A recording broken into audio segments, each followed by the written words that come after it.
All right, everybody, shalom, and welcome to the Yishai Fleisher Show. I'm joined today by none other than Rav Mike Feuer. Rav Mike, welcome to the show. Yishai, it's good to see you. It's good to have you back. People, you're back by popular demand, literally. And I wanted to talk with you today about one of the most powerful verses in the Torah, which is going to be in this week's Torah portion. That verse is found in the book of Exodus, chapter 24. And it is verse 8. No, verse 9. No, verse 8. Sorry, here it is, verse 8. And it goes like this. Vasu li mikdash v'shachanti betocham. They shall make for me a tabernacle or a holy place or a temple, or really a holy place, right? Would you translate like that? Vasu li mikdash. They'll make for me a sanctuary in modern a sanctuary. V'shachanti betocham, and I shall dwell amongst them. This word shachanti is from the word shachen, which means neighbor, or shechina, which means presence. And I will dwell amongst them, or inside of them. Within them, yes. Within them, right. So this verse has come to be so meaningful, and we'll describe some of the different ways that it's understood, but it is within a Torah portion, which is all about how to construct a tabernacle. This is the type of Torah portion. We have not seen this type yet in this cycle of Torah reading. Suddenly, this is the blueprint Torah portions, right? Mm-hmm. And here we have this verse, which is in some sense all encompassing. This is what it's all about. I'm going to give you the blueprint. But what's the point of this? Just a few short words. Make for me a sanctuary, a holy place, and I shall dwell within you. Some people say, well, this means you got to work out and eat healthy, because you create a sanctuary and then the Spirit dwells within you. And other people say, well, this means that, God is going to be in your city, Jerusalem, and then amongst your people. And then maybe there's a bigger perspective, which is that the whole idea of the Torah is that we create a vessel for God in this world so that godliness resides in this world and touches the whole world, lights up the world, and the world comes to realization that there's a God and that he's amongst us, and that we actually provide him with a way of not being grossed out by us and distant from us, but to be within us, all around us, and this world will be, what's the word I'm looking for? Not infiltrated, but infused with godliness. So I wanted to throw it out to you today. Vasuli Migdash v'shachanti betocham. How do you see that verse?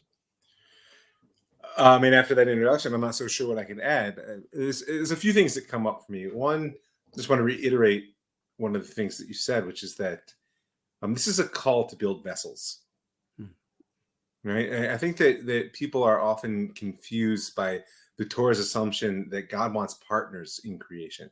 It's not that God can't dwell in the world without us. That's, it was kol yachol, right? God can do anything. That's not the point. What God wants is active partners in moving creation toward its fruition. And probably the most profound expression of the relationship between creation and creator is this idea of mikdash, right? That there's some way in which the world, physical world that we know, be it in the personal, in the collective, or in the sort of whole creation as a whole, can actually be a vessel for the divine presence, but it has to be built, right? And if there's no other message that one derives from the intense detail of the parsha that follows this sort of general introduction, is that it's not going to be built in a simple step, right? That in a certain sense, every action that we do, every thought that we have, every emotion that we feel is meant to be a brick in creating in our own lives this type of mikdash, and then ultimately in our societies it functions the same way, because otherwise the challenge is that where does all that energy go, right? Meaning I see our society suffering from this today, is that you can pour enormous amount of energy into progress, into achievements, but without a central organizing principle, you will always be hobbled in your ability to achieve. I know this as a counselor and life coach. People don't have clear vision, then even their daily goals will lack direction. So I would say that what this is the center point. Tells us this is the mission. Connect heaven and earth And we can talk about the different scales that you named. I think the simple reading here is as a national effort, but I think that the notion that it applies personally and to creation as a whole are true as well. But without this central connecting vision, the risk is that our tremendous efforts to build the world will basically fall apart. You're muted. How many teenagers do you think you could go to and say, tell me what the purpose of life is? And they'll say to you, well, the purpose of life, that's kind of simple, which is to create for God a domain in this lower world, to create for him a space.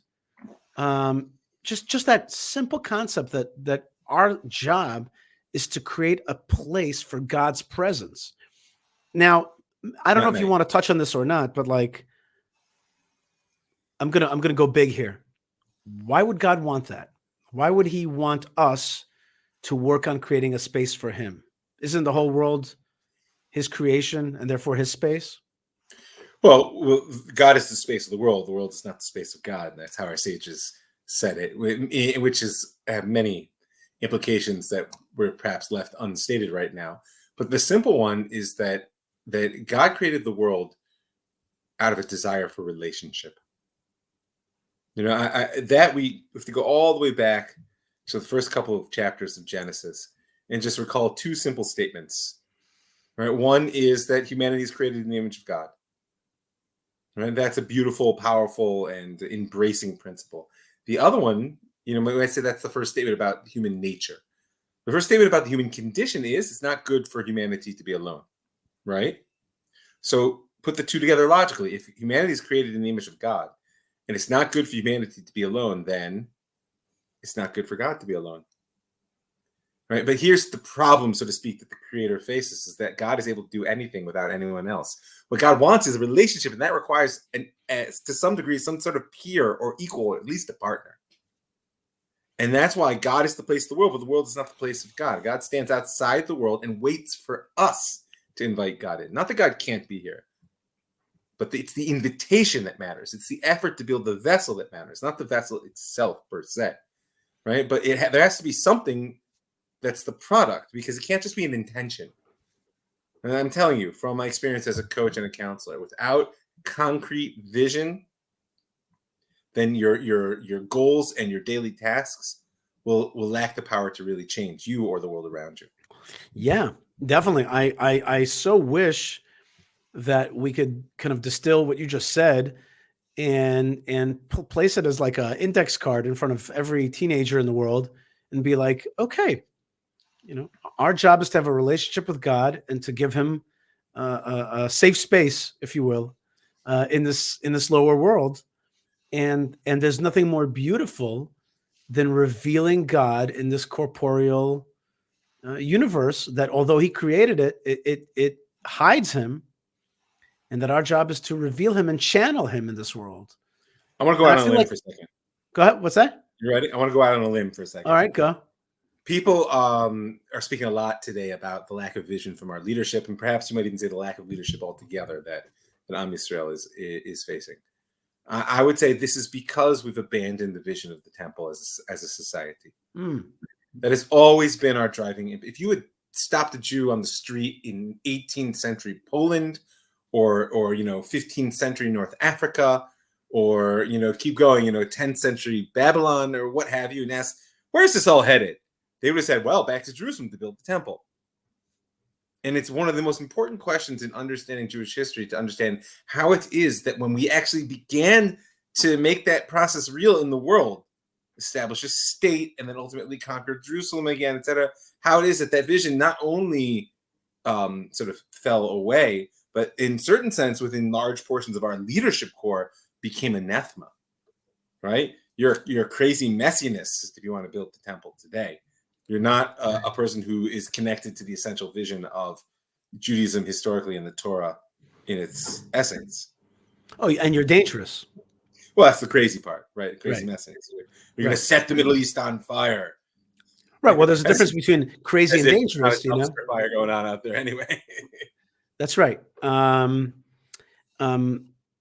yet, those forces that see the building of a third temple as dangerous and crazy, similar forces or related forces are fond or were fond of calling Israel itself the third temple or the third commonwealth.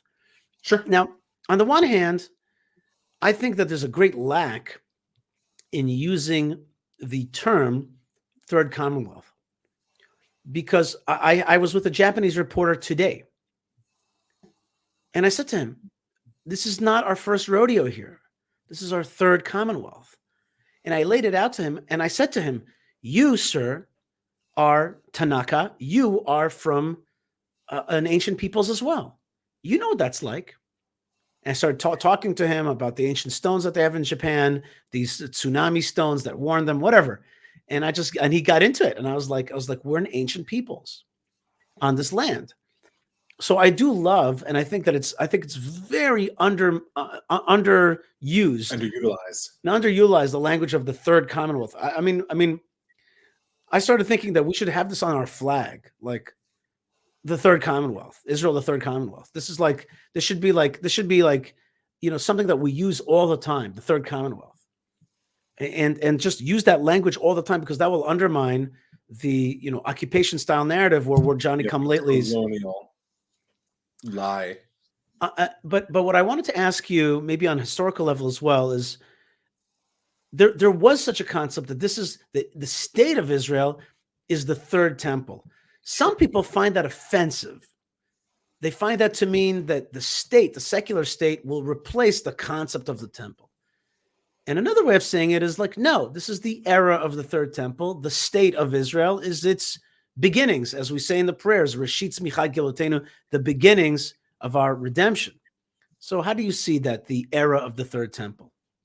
So, I mean, it makes perfect sense that the founders of the state called it the third commonwealth, and even in a sense called the state itself the third temple, because it was the secular expression of their messianic impulse. You can't remove the messianic vision from the roots of Zionism, despite the fact that many, if not most, of the driving personalities had rejected traditional Judaism and were quite often antagonistic even toward it.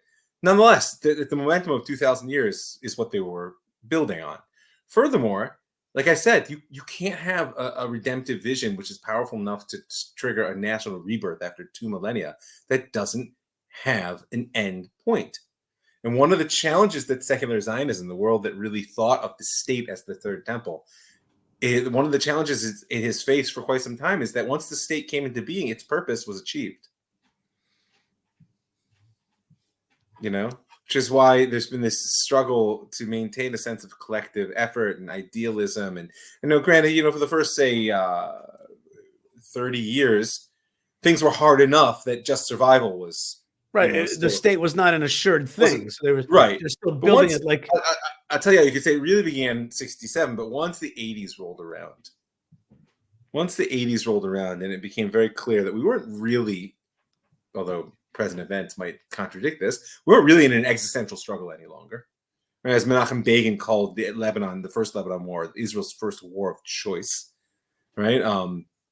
So once that happened, it opened up a space of saying, well, wait a minute, if I'm not really driving toward anything, then what am I sacrificing for? Like, why? Life is hard. And life in Israel in particular demands much of people. So that's one answer why they would call it that. The other piece is that Rav Kook was fond of speaking about, and he was of that generation of the secular Zionists. He wasn't a secular Zionist, but who would call the state or the pre-state the efforts toward building the Third Republic and even the Third Temple. He was fond of speaking. He was fond of speaking of the effort of building the vessel and then sanctifying the vessel. And this is something you still hear the students speak about today, right? Is that when asu mikdash v'shechanti b'tocham, right? Make me a sanctuary and I will dwell amongst you. There's a physical building there, may it be the state or a temple, but then there's the true sanctification that draws God into the world. And it could be that we're in a process now, and we really have the strongest state in Jewish history. I think that we've surpassed the power that Herod wielded during the Roman era and the Hasmoneans wielded during the late Greek era. Maybe David and Solomon, but maybe not. I mean, we can, if we would choose to do so, we wield quite a bit of power. And the question is, what are we going to do with it? And this is the problem that plagues our society. What are we going to do with it? And if your answer to that is we're going to live a normal life and we just want to be like everybody else, I got news for you. The footsteps of Jewish history are so loud that coming after you with that attitude that you should just. Well, it goes back to what you said before, which is a question of how do you visualize yourself? How do you what's your internal chronometer telling you? What are you doing? Like what's your goal? And if you have this goal of being a channel, and I have two slogans for Israel, which I think they're very easy. They're like slogans that I think would be touristic slogans. One is land of miracles. Right? Israel, land of miracles, right? I think people would be drawn to that. It's land of miracles. Another way of saying that is land of revelation, but I think that's a little scarier. I like land of miracles. But it's the same thing. Yeah. Scary. I like land of miracles. But I only meant to say the second one in order to get your sense that miracles means revelation, means God's revelation, land of miracles. Sure. And another slogan for Israel is Israel, land of blessings. So simple. And once you embody that, again, embody that, right? Like embody that Israel is a land of blessings. And like our job is to channel blessings into this world. It becomes a great raison d'etre. It becomes like a reason to live and do it, to be like a channel for God's presence in this world. And I know about my own life. It fills you. It fills you. It literally fills you, as in like it becomes inside of you, and it starts to glow out of your face like it did with Moses. I mean, listen, I happen to agree with you, but you're obviously aware of the challenge that it poses because it rests on the assumption that God not only exists but desires a relationship. Mm-hmm. Something with which I hold very dear and is a central facet of my daily practice. Forgetting my my thought processes, but it's a big challenge. It's a big challenge freighted with a lot of pain, difficulty, and poor education and judgment. I mean, like Am Yisrael, just Am Yisrael. Forget the nations of the world for a minute. Just Am Yisrael. We haven't passed through the last couple hundred years in an easy fashion. And the hands of those of us who are striving to live Torah are not clean in that difficulty. Like another thing that Rav Kook said, which has always resonated with me, is that no one ever became a heretic because of what they read in a book. People leave Torah and they abandon God because they look at religious people who claim to represent God in the world, and they see that we're not actually doing so. Okay, so let me riff off that. And the riff is exactly the opposite, which is you said right now that some people are turned off and they say, this ain't it, because they meet the bad guy at the synagogue, or they meet the bad rabbi, or they had the bad experience. It's over. But there is a group that is always talking about the third temple, and that is the jihad, the enemies of Israel. They are completely sure. They are completely sure that we're on this quest to build the third temple. And in fact, one of the jihad documents, a Hamas document that was released, it was a spokesman, a Hamas spokesman, who said, well, one of the reasons we started this war is because they brought in these 5 red heifers that are in Shiloh right now. Oh, yeah. WorldNet Daily broke it. And they said, one of the complaints that Hamas had was like, we got to start this war because they're flying in these red heifers from Texas. I know the people I've interviewed on my show, the people that brought the red heifers, and there are literally 5 red heifers in Shiloh. Did they actually fly them in? It's a $500,000 story. It's a long and unbelievable story. They flew these guys in. They flew in these red heifers from Texas. It's a story, huh? First class? Yeah, it's. I want to make a good joke. I couldn't figure it out. Let's just not go there. Okay. Yeah. Well, they really know how to move. Okay. Anyway, so they flew over. Instead of making a good joke, you made a bad No, that one? was a bad joke, bad pun. But the point is that, and not a joke, for the jihad, their whole thing is that this war is about Jerusalem. This war, they literally name it the Al-Aqsa flood. They're trying to flood out the Zionists and the would-be Third Templars from breaching the walls of Jerusalem, their Al-Quds, and they want to. And another example is one of the things that Hamas demanded in the recent negotiations with Israel is that all visitation to the Temple Mount would stop. That was literally one of their demands. And sadly, something that many in our government would say, "Hey, what do I care? So stop that." That's an easy answer. Sure. But the point is that they are totally convinced that this whole war is about Jerusalem, and that the Third Temple, the Jewish Third Temple, is on the way, and that they have to do everything to stop it. And they are much more concerned about this. And you're right. They're like you're trying to build a Third Temple. And a lot of times the Israeli government's like, no. Nobody here is trying to work on a Third Temple. Well, I mean, and then there's other Jews who are like, no, we're working on a Third Temple. But so my question to you is, let's flip it to from the perspective of the enemies, or by the way, lovers of Israel as well, who are like, hey, I think you guys are trying to build a Third Temple. Like, what's our relationship with the Gentiles, with the world? Everybody's talking about the world all the time. There's a world out there that sees Israel as building a Third Temple. What's going on from their perspective? Well, I think, like I said before, that the essence of what it is to be a Jew, and certainly as a people, is that we have a task. It's a human capacity, but it's a Jewish responsibility, let's say, to connect heaven and earth. That's what we do. From Jacob's dream on, right? Yeah, I mean, that's one of the reasons that Jacob's ladder is, in many ways, the archetypical symbol. By the way, just parenthetically, notice what I noticed since I lived in Beit El, where that story happened, is that is one of the lesser used icons of Jewish iconography. I happen to know this is a pet peeve of yours. Yes, no, it's true. I think it's one of the lesser used because it's one of the least understood, and it also relates to the fact that for better or worse, I want to say most Jews, they just want to live a normal life. They want to live a normal life. Like, what do I connect heaven and earth? Yeah, in your personal behavior, right? What does it mean to be Am Segula? Right? We saw a couple of parshiot ago that God called us a treasured people, a nation of ministers and a holy people. This is a very big demand. I'll tell you what it doesn't mean.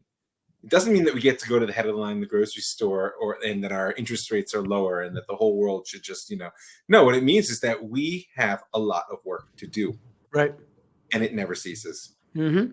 It never ceases. That the demand of focus, intentionality, and constructive energy in every action is there. Right. 613 mitzvot in the entire corpus of law that emerges from it means that a Jew never wastes a moment if they're on their game. Obviously, we're human as well. But nonetheless, that's the expectation on your personal level. Communally speaking, also so, right? Whether it's the obligations for education and creating sort of mikdash ma'at, what we call in the synagogue and other spaces of learning and sanctuary. As a national people, the world are looking to us and saying, like, we want heaven and earth to connect. There is something lacking. And either they're looking and saying they want to usurp our position, right? Which is what the jihadists want to do. They claim that their prophet came along and is Judaism 3.0 and that they've got it. So therefore they want to, and this is a consistent pattern of Islam in history of destroying and building over the sacred places of other peoples by a physical assertion of replacement, that they have come along and taken all the sanctity into their path, right? So therefore they're convinced that we're going to try to push back on that because they understand it's our essential nature. And oftentimes your enemies understand you better than you. And the other nations, I assume you're speaking about certain elements within the Christian world who are supportive of the Zionist project because of their own sort of eschatology, their own vision of the end of days. They know, especially those who do so without antagonism, with this very new sort of like interest in seeing the Jews as a partner in the process, they know that we have a capacity that we have not yet exercised. They definitely do. And they definitely have a keen sense of that. It's a strange example, but I think it's an important one. If you look in some of the oldest works of law in European history, the Visigothic Code, there's a fun one, right? The Visigoths were the German tribe who ruled the Iberian Peninsula before the Muslims came in. No big fans of the Jews. The Visigothic Code encodes many of the classic anti-Semitic, as we would call it, principles of that came a big part of European law. One of the things it says there is you're not allowed to hire a Jew to bless your fields. What does that tell you? Jews used to bless fields.